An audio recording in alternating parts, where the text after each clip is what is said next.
Hello everyone, my name is Tushar Omar. आज मैं आपकी टीजीटी पीजीटी की श्रृंखला में भारतीय लघु परंपरा जैन व पाल के बारे में बता रहा हूँ।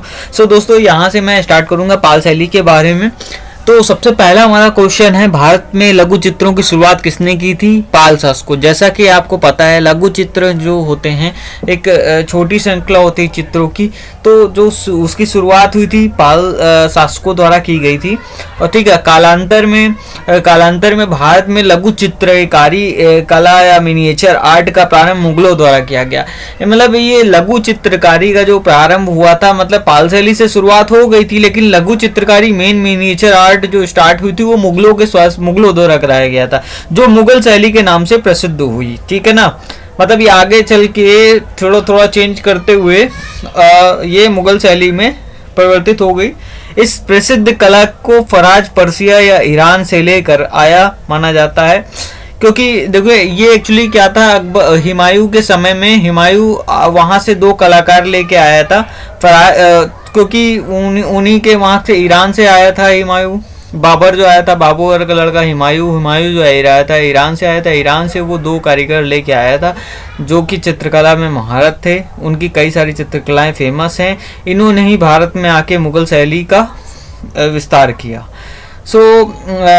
सर्वप्रथम मुगल शासक हुमायूं ने फराज से लघुकारी चित्रकारी, इसमें काफ़ी सारी चीज़ें लिखी हुई हैं, लेकिन मैं जितना बता रहा हूँ उतना आप नोट्स बना के नोट कर सकते हैं, तो आपको ज़्यादा क्लियर रहेगा। ठीक है ना। देखिए, अकबर के समय में सबसे ज़्यादा भव्य बढ़ावा मिला ये चित्रकारी और इन सब चीज़ों का। ठीक है ना। और धीरे धीरे शाहजहां के आते तक, मतलब शाहजहां जैसे आया, शाहजहां के समय में स्थापत्य की ओर ज़्यादा झुकाव हुआ, क्योंकि उन्होंने ताजमहल और कई सारी चीज़ों का निर्माण कराया। तो चित्रकारी का स्कोप कम होते होते ये धीरे से स्थापत्य में ट्रांसफ़र होता गया। तो दोस्तों, इसमें और कुछ इम्पोर्टेंट चीज़ें हैं, मैं आपको बताता हूँ। इस शैली के चित्रकारों को जहांगीर व शाहजहां ने भी भरपूर प्रयास किया। जी हाँ, मतलब इन शैली के, मुगल शैली के से रिलेटेड ये था, लेकिन ये क्वेश्चन से रिलेटेड कुछ डिस्क्रिप्शन था, तो काफ़ी चीज़ें एक्स्ट्रा चीज़ें हैं, लेकिन आप पढ़ लेंगे तो आप ज़्यादा बेटर रहेगा। तो भौगोलिक स्थिति, सांस्कृतिक और शैलीगत विशेषताओं के आधार पर इन स्कूलों के 4 भागों में विभाजित किया गया। मतलब अगर भौगोलिक स्थिति देखा जाए तो इसके अकॉर्डिंग इनको 4 भागों में विभक्त किया गया है। ये राजस्थानी से रिलेटेड है, तो राजस्थानी को 4 भागों में वो किया गया है। तो पहला था मेवाड़ स्कूल, मारवाड़ स्कूल, फिर हड़ौती स्कूल, धुंधाड़ स्कूल। ठीक है ना, इन 4 में डिवाइड हुई थी राजस्थानी शैली। ठीक है ना। और देखिए, इस क्वेश्चन का जो डिस्क्रिप्शन है, भारत में लघु चित्रों की शुरुआत किसने की, देखिए कुछ शॉर्ट नोट मैंने इसमें ऑलरेडी इंक्लूड किया हुआ है, तो आप इसको देख सकते हैं। भारत में लघु चित्रों की शुरुआत पाल वंश ने की थी। पाल से ही पता चलता है, पाल, तो लघु चित्रों की शुरुआत पाल से। सर्वप्रथम लघु चित्र ताड़ पत्रों पर बनाए गए। देखिए दोस्तों, पहले क्या था, कागज तो था नहीं, कागज ना होने की वजह से पहले भित्ति चित्र आए, तो दीवारों पे बनाने, फिर ताड़पत्र का निर्माण, ताड़पत्र फिर बने, ताड़पत्रों पे काफ़ी चीज़ें करी गई। फिर धीरे धीरे फिर जैसे कागज आया तो कागज में निर्माण होने लगा। और फिर भारत में सर्वप्रथम पुस्तकें ताड़पत्र के माध्यम से बनी। सबसे पहली जो पुस्तक बनी थी जो ताड़पत्र के माध्यम से बनी थी। इनको पोथियां भी बोला जाता है, क्योंकि कई सारे ताड़पत्र इकट्ठा करके एक लकड़ी का फ्रेम बनाया जाता था, उसमें उनको इकट्ठा किया जाता था, तो और उनको सिल के रखा जाता था। इससे ताड़पत्र मतलब एक पोथी बोला जाता था उसको, मतलब ताड़पत्र के एकत्रित होने को। तो ये चीज़ें दोस्तों का ये आगे के क्वेश्चन में आपको हेल्प करेंगी, जो मैं आपको बता रहा हूँ। सो अब दूसरे क्वेश्चन में लेके चलता हूँ। दूसरा क्वेश्चन है हमारा,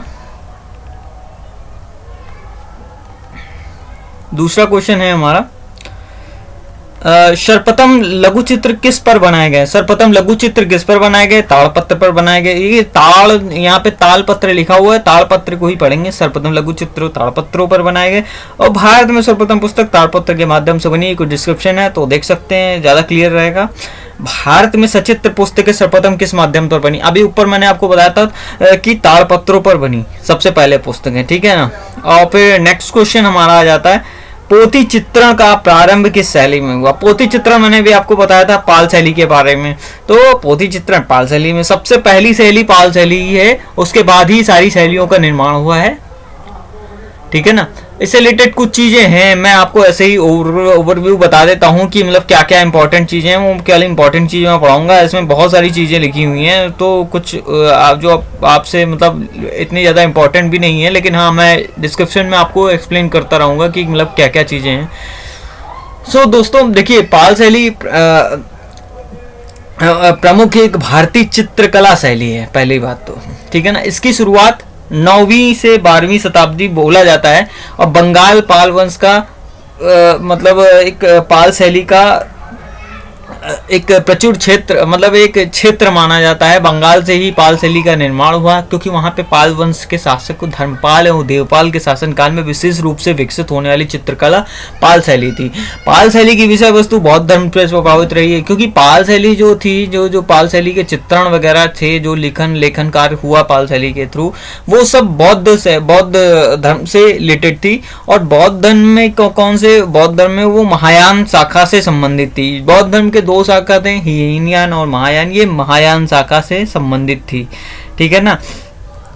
इस शैली में बौद्ध धर्म के दृष्टांत चित्र बनाए गए। पोथी चित्रण का प्रारंभ इसी शैली से हुआ, जैसा कि ऊपर के क्वेश्चन में आपको पता चला था, पोथी चित्रण इसी से ही प्रारंभ हुआ। पाल शैली के समस्त चित्र बौद्ध धर्म और दर्शन तथा ग्रंथों में बनाए गए।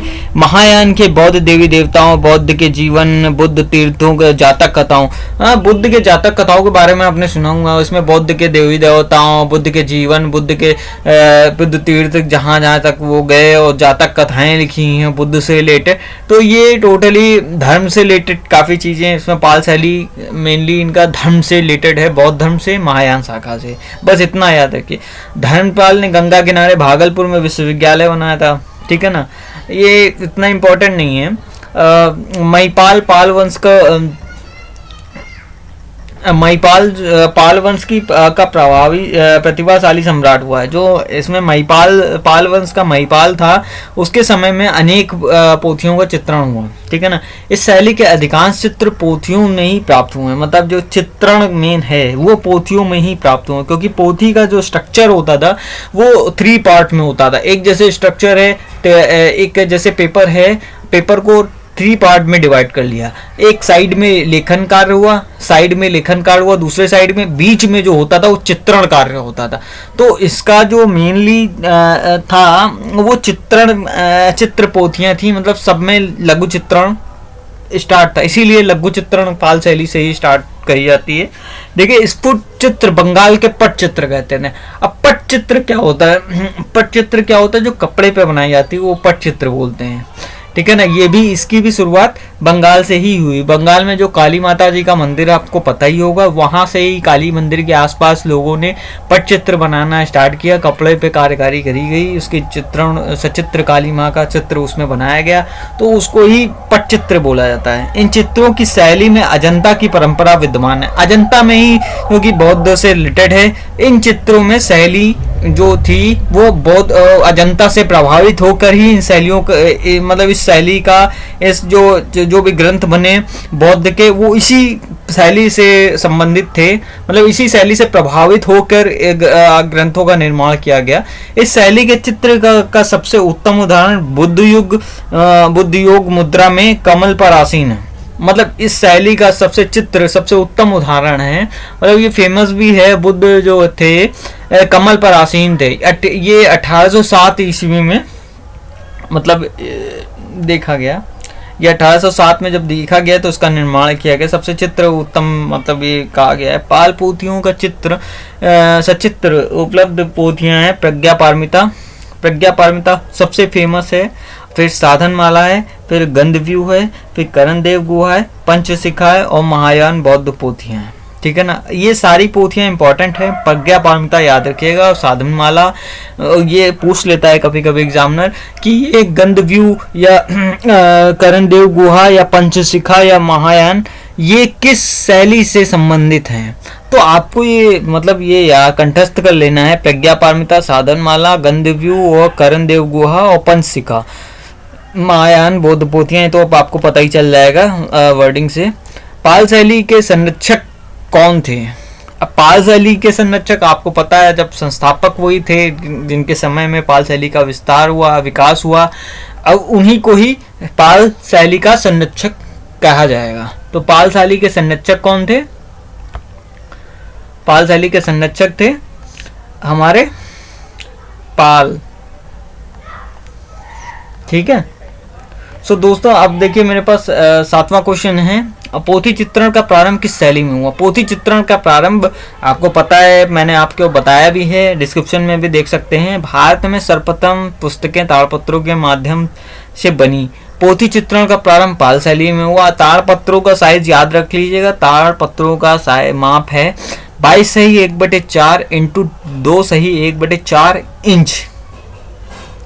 ठीक है ना, ये दोस्तों याद कर लीजिएगा, क्योंकि माप का ही कई बार क्वेश्चन वो पूछ लेता है कि ताड़पत्रों का माप कितना होता था। तो दोस्तों यही होता है 22 सही 1/4 इंटू 2 सही 1/4 इंच।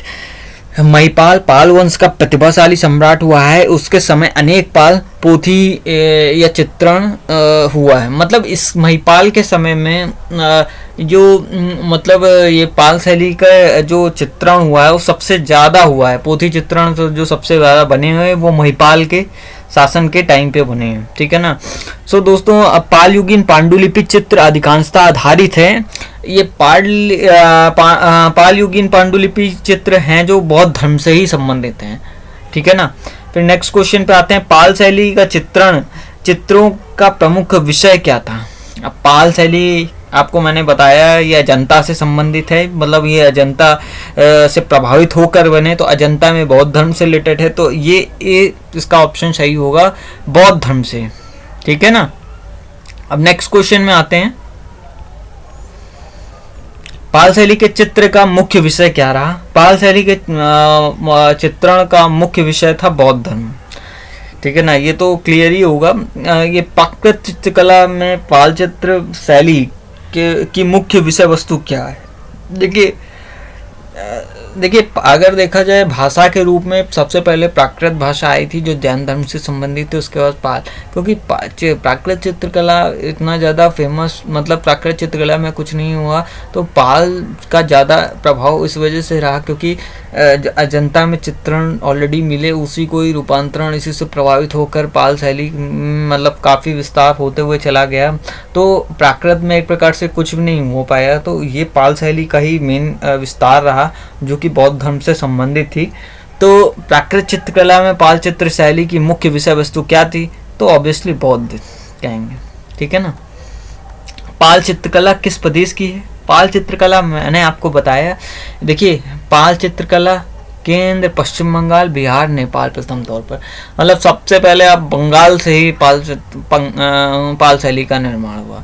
तो पाल शैली बंगाल, फिर बिहार, फिर नेपाल। देखिए नेपाल में क्या था, मंगोलों का थोड़ा सा प्रभाव पड़ा, तो चित्र जो थे वो मतलब पाल शैली से ही संबंधित थे, लेकिन मंगोलों का कुछ चेंजेस आने की वजह से, मतलब कुछ प्रभाव मंगोलों का उन चित्रों पे रहा, मतलब नेपाल का कह सकते हैं। लेकिन बिहार पूर्ण रूप से, बंगाल बिहार जो पाल शैली से पूर्णता संबंधित है, मतलब इसमें कोई किसी शैली का प्रभाव नहीं हुआ, केवल पाल शैली से संबंधित है।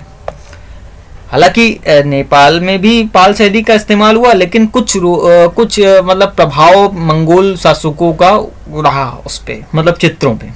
ठीक है ना। और हमारा अगला क्वेश्चन है, लिखी गई, लेकिन यहाँ देखिए इसमें ये भी बताया गया डिस्क्रिप्शन में, मैं ऑलरेडी डिस्क्रिप्शन कर दे रहा हूँ, पढ़ने की ज़रूरत नहीं है, मैं इतना बता देता हूँ, इतना ही ज़रूरी है। ठीक है ना। तिब्बत के इतिहासकार लामा तारानाथ ने धीमान तथा वित्तपाल को पाल शैली का पाल चित्रकला का संस्थापक माना है। मतलब देखिए तिब्बत के इतिहासकार लामा तारानाथ ने, जो तिब्बत के एक इतिहासकार थे, लामा तारानाथ नाम उनका है, उन्होंने धीमान और वित्तपाल को पाल शैली का या पाल चित्रकला का संस्थापक माना है। ये दो चित्रकार थे, धीमान और वित्तपाल, ये पाल शैली के संस्थापक माने जाते हैं। ठीक है ना। पाल शैली या पाल चित्रकला बोल सकते हैं। तो धीमान और वित्तपाल याद रखिएगा, जो कि पाल शैली के चित्रकला के संस्थापक और पाल शैली के संस्थापक भी कहे जाते हैं। नेपाल की पोथियों के चित्रों में मुख्य कृतियों में अत्यधिक मंगोल प्रभाव आ गया है, जो नेपाल का अपना स्थानीय प्रभाव है। देखिए मैंने आपको बताया था अभी मंगोली प्रभाव आ गया है, उसको एक्सप्लेन ऑलरेडी मैं कर चुका हूँ। तो आगे क्वेश्चन में बढ़ता हूँ। पाल पोथियों के चित्र बनाए गए, पाल पोथियों चित्र बनाए गए ताड़पत्रों पर बनाए गए। आपको मैंने पहले ही बताया जो पाल पोथी चित्र थे वो किस पे बनाए गए। देखिए इसकी ताड़पत्रों की माप मैंने पहले भी आपको बताया 22 सही, मैं दोबारा फिर बता रहा हूँ। ये 22 सही 1/4 इंटू 2 सही 1/4 इंच है।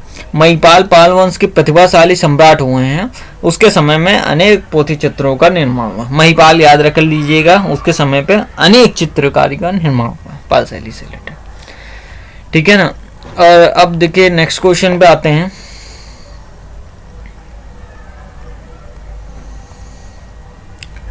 आरंभिक ग्रंथ चित्र किस पर बने। देखो आरंभिक जो आपको मैंने बताया था, आरंभिक जो सबसे पहले ताड़पत्रों पर ही बने चित्रण कार्यक्रम। लघु चित्रण का आरंभ कहाँ से हुआ, ताड़पत्रों पे। सो ताड़पत्र आप देखिए इसमें ऑप्शन भी तालपत्र लिखा हुआ, लेकिन वो ताड़पत्र है, मैंने आपको पहले ही बताया ताड़पत्र को ही मान के चलेंगे, ये कुछ गलत प्रिंटिंग की वजह से है। अब पोथी चित्रों का निर्माण किस राजवंश ने कराया। पोथी चित्रों का निर्माण जो था वो पाल वंश ने ही करवाया था। पोथी चित्रण मैंने आपको बताया था, पोथी चित्रण का पाल शैली में ही हुआ, ठीक है ना। हम नेक्स्ट क्वेश्चन में आते हैं।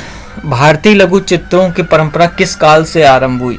अब भारतीय लघु चित्रों की परंपरा किस काल से प्रारंभ हुई। पूर्व प्राचीन काल में थी नहीं, आधुनिक काल में थी नहीं, ये पूर्व मध्य काल में, ये मतलब पूर्व मध्य काल में। देखो पाल शैली एक पूर्व शैली है, मतलब ये पूर्व की तरफ, क्योंकि ये बिहार, बंगाल, नेपाल यहाँ से रिलेटेड है, तो ये पूर्व शैली भी कही जाती है। पाल शैली को पूर्व शैली भी बोलते हैं। तो ये इसका आविष्कार पूर्व मध्य काल में हुआ है, ठीक है ना, प्राकृत से।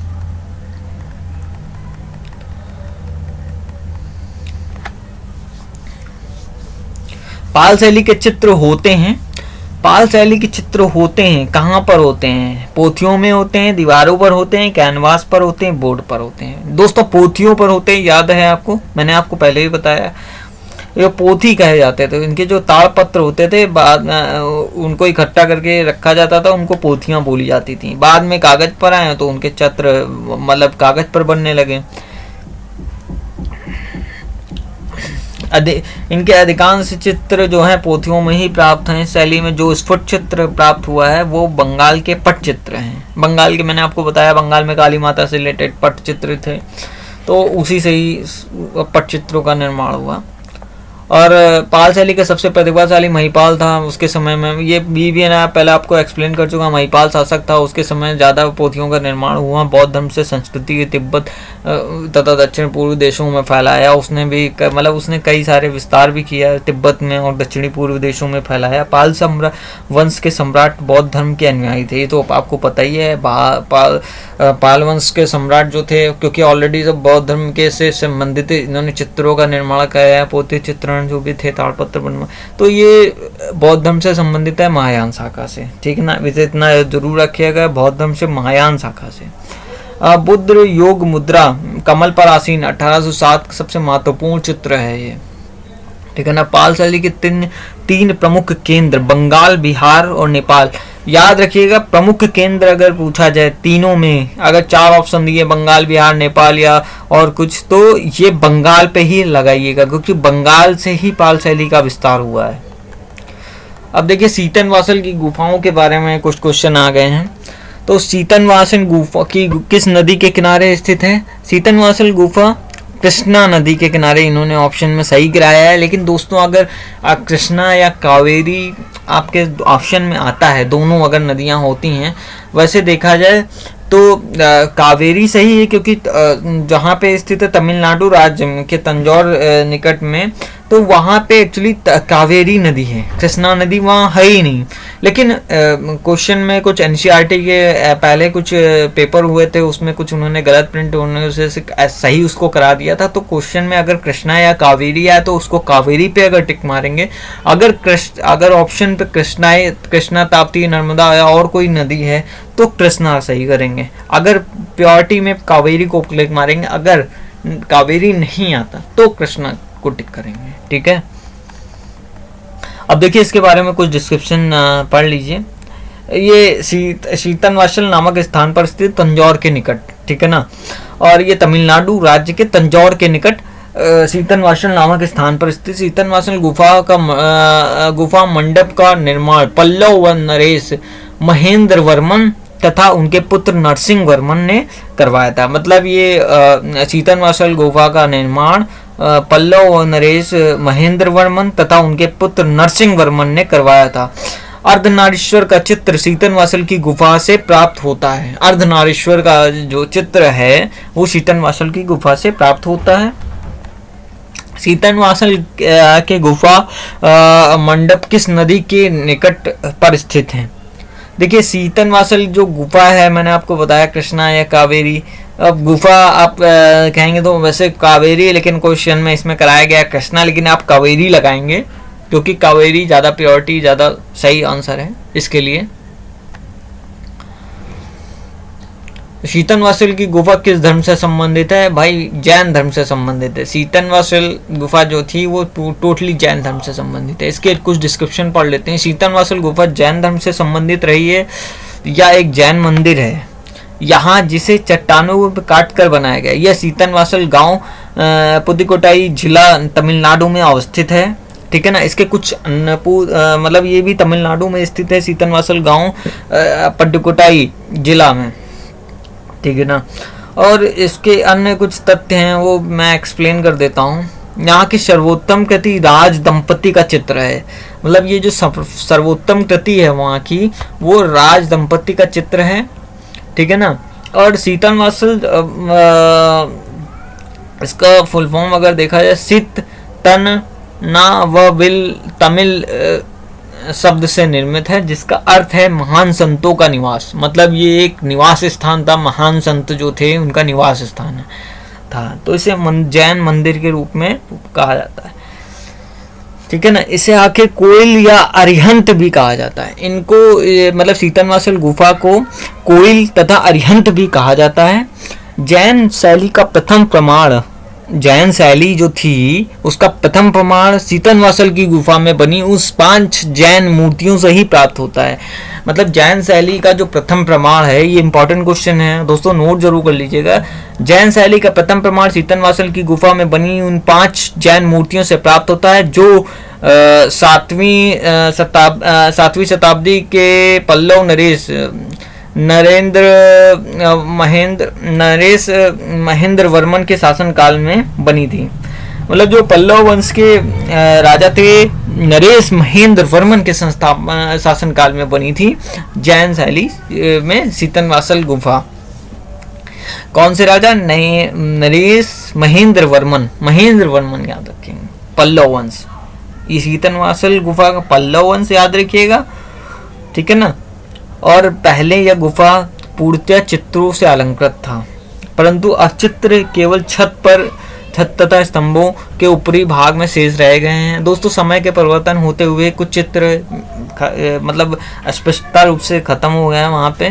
तो पहले यह गुफा मंदिर पूर्णतः चित्रों से अलंकृत था। मतलब पहले गुफा मंदिर पूर्णतः चित्रों से अलंकृत था, परंतु अब चित्र केवल छत और स्तंभों के ऊपरी भागों में शेष रह गए हैं, ठीक है ना। भारतीय पुरातत्व सर्वेक्षण इसके रखरखाव के हेतु उत्तरदायी है। शीतनवासल के भित्ति चित्र की खोज का श्रेय फ्रांसीसी शोधकर्ता श्री दुबली को ही है। शीतनवासल गुफा की खोज जो है वो फ्रांसीसी शोधकर्ता श्री दुबली को है, ठीक है ना। दुबली किंतु इन्होंने अपनी पुस्तक में लिखा है कि शीतनवासल की गुफा को सर्वप्रथम टी.एस. गोपीनाथ ने देखा था। सो दोस्तों सबसे पहले जो अगर क्वेश्चन में आया शीतनवासल गुफा को सबसे पहले किसने देखा था? शीतनवासल गुफा को टी.एस. गोपीनाथ ने देखा था। लेकिन अगर शीतनवासल की खोज का क्वेश्चन आ जाए तो शीतनवासल की खोज को बोला जाएगा दुबरली को बोला जाएगा, ठीक है ना। और प्रसिद्ध कालवेद श्री शिव मूर्ति को ने इसका पांड्य चित्रकला का अप्रतिम केंद्र माना है। बस ये इतना ज़्यादा इंपॉर्टेंट नहीं है। आगे क्वेश्चन की बात करते हैं। शीतनवासल गुफा किस धर्म से संबंधित है? आपको बताया जैन धर्म से संबंधित है। आंख मूंद के लगा दीजिए इसको। शीतनवासल गुफा किस राज्य से संबंधित स्थित है? शीतनवासल गुफा तमिलनाडु में स्थित है, ठीक है ना। शीतनवासल गुफा कहाँ है? आपको पता है तमिलनाडु में है, ठीक है। शीतनवासल गुफा कहाँ है? शीतनवासल गुफा आपको मैंने पहले भी बताया तमिलनाडु में है, ठीक है ना। और इनमें से कौन असंबद्ध है? असंबद्ध में देखिए बाघ गुहा गुफा है, अजंता गुहा गुफा, शीतनवासल गुहा गुफा है और बादामी गुहा गुफा चित्र है। तो सबसे बड़ी बात है देखिए, बाघ और अजंता और बादामी में क्या है, बहुत सारी गुफाएं हैं, ठीक है ना। और जबकि शीतनवासल गुफा एक गुफा है, तो ये एक प्रकार से डिफरेंट है, ठीक है ना, बाकी उससे, क्योंकि जैन धर्म से स्पेशली संबंधित है। और बाकी सारी गुफाएं बौद्ध धर्म और जैन धर्म दोनों से संबंधित हैं और हिंदू से भी संबंधित हैं अलोरा गुफा। तो ये शीतनवासल डिफरेंट है, ठीक है ना। उसके आगे हम बढ़ते हैं।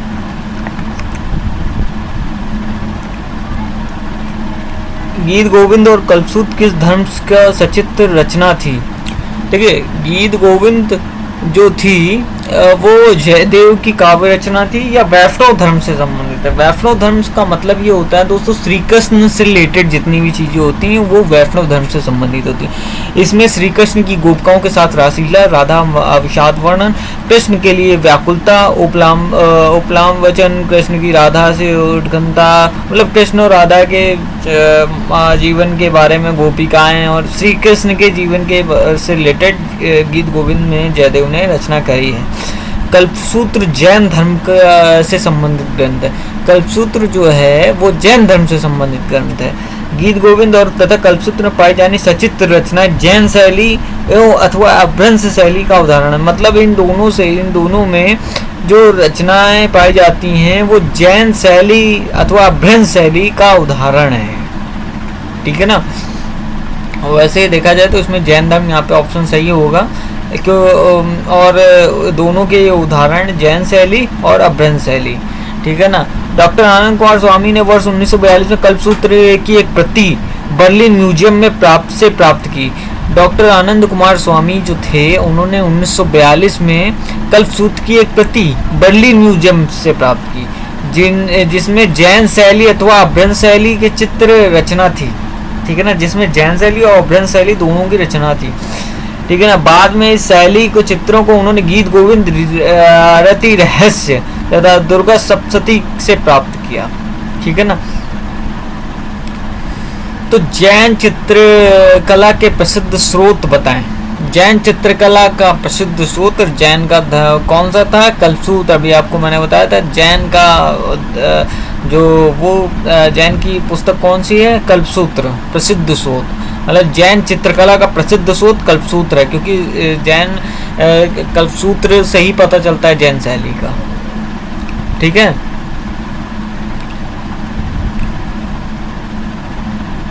नेक्स्ट क्वेश्चन पे आते हैं। नेक्स्ट क्वेश्चन में देखिए जैन धर्म से संबंधित है गीत गोविंद तथा कल्पसूत्र में पाई जाने वाली सचित्र रचनाएं। कल्पसूत्र की एक प्रति बर्लिन म्यूजियम में प्राप्त की, तो मैंने आपको बता ही दिया था। अभ्रंश शैली के चित्र रचना की उत्तर प्रदेश माध्यमिक सेवा चयन बोर्ड के इस प्रश्न का उत्तर कुंजी बी माना था। कुछ मतलब नहीं, बेकार की चीजें हैं। कल्पसूत्र ग्रंथों के चित्रण किस शैली में हुए? शैली आपको पता ही है, जैन शैली में हुए। कल्पसूत्र का जो चित्रण हुआ है वो किस शैली में हो? जैन शैली में। कल्पसूत्र नामक जैन ग्रंथों में तीर्थकारों पार्श्वनाथ, महावीर स्वामी आदि का जीवन चरित्र वर्णन है। मतलब इन तीनों के अलावा जितने भी जैन तीर्थंकर थे उनके जीवन चरित्र के बारे में वर्णन है। भद्रबाहु इसके रचयिता माने जाते हैं। मतलब भद्रबाहु जो हैं वो इसके रचयिता माने जाते हैं। कल्पसूत्र ग्रंथों के चित्रण जैन शैली में ही हुआ, ठीक है ना।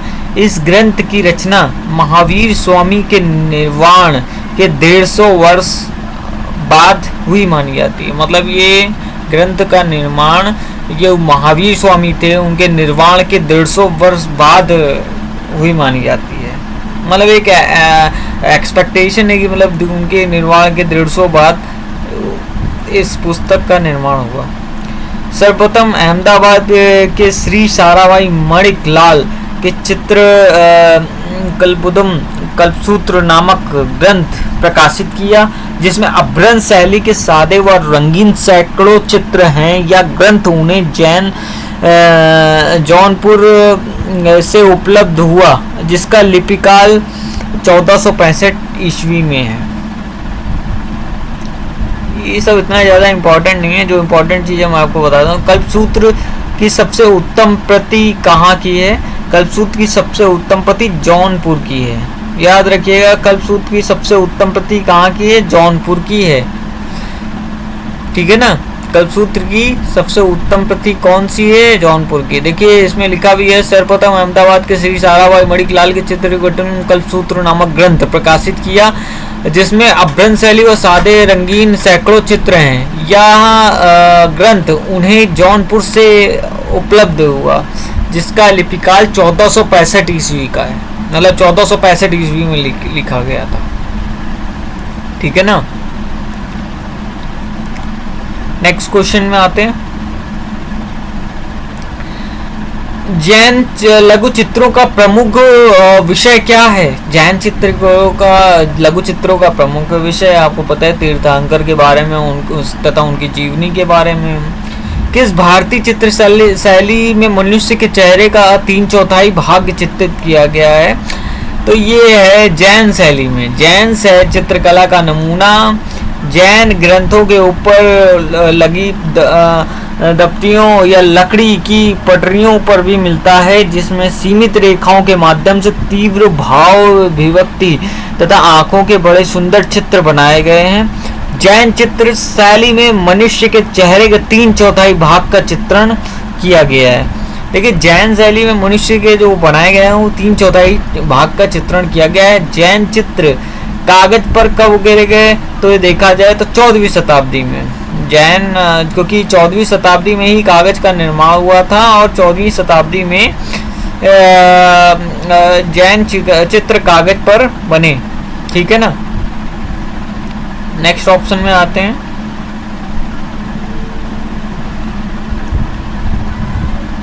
देखिए जैन चित्र कागज पर 13वीं शताब्दी से बने 7वीं से 12वीं शताब्दी तक संपूर्ण भारत में जैन शैली का विशेष प्रभाव रहा।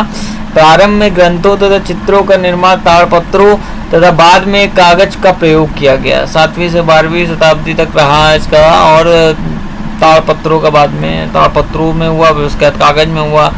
जैसलमेर में जैन धर्म से संबंधित 7 ज्ञान भंडार हैं। इसमें जिन बद्रसूरी ज्ञान भंडार बड़ा है, इसे बड़ा भंडार के नाम से पुकारते हैं। ठीक है ना। इस भंडार में लगभग 400 से अधिक तालकीय ग्रंथ हैं। लगभग 2300 हस्तलिखित कागज के ग्रंथ तथा उनके चित्र पट्टिकाएं उपलब्ध हैं। इस भंडार में लगभग 400 से अधिक तालकीय ग्रंथ हैं और लगभग 2300 हस्तलिखित कागज के ग्रंथ हैं, मतलब 2300 ग्रंथ हैं वहाँ पे हस्तलिखित, तथा उनके चित्र पट्टिकाएं उपलब्ध है, मतलब उनके चित्र पट्टिकाएं उपलब्ध है। जैन चित्रकला शैली में जैन चित्रकारों पार्श्वनाथ, नेमिनाथ, ऋषभनाथ, महावीर स्वामी आदि के चित्र संबंधी का अब मैंने आपको बताया था कल्पसूत्र में जो है जैन शैली के अंदर उनके तीर्थंकर हैं पार्श्वनाथ, नेमिनाथ और ऋषभनाथ, जो भी 24 तीर्थंकर उनके बारे में सचित्र वर्णन किया गया। उनकी जीवन शैली जैसी रही उस अकॉर्डिंग उसकी मतलब इसमें वर्णन किया गया पूरी तरीके से। ठीक है, आज के लिए दोस्तों इतना ही रखता हूँ, उसके बाद कंटिन्यू करूँगा। दोस्तों अगर आपको जानकारी अच्छी लगी हो मेरे चैनल को सब्सक्राइब और लाइक ज़रूर करें और दूसरे 2 लोगों को पहुँचाएँ। हो सकता हो कुछ गलतियाँ हुई हों मुझसे बोलने में, लेकिन मैं नॉलेज मेरे हिसाब से मैंने आपको नॉलेज पर्याप्त दी है। इस क्वेश्चन मतलब 31 क्वेश्चन जो भी हुए हैं उस 31 क्वेश्चन में मैंने आपको पर्याप्त एक्स्ट्रा नॉलेज भी दी है। सो दोस्तों अगर अच्छा लगा हो तो प्लीज़ लाइक एंड सब्सक्राइब जरूर करिएगा।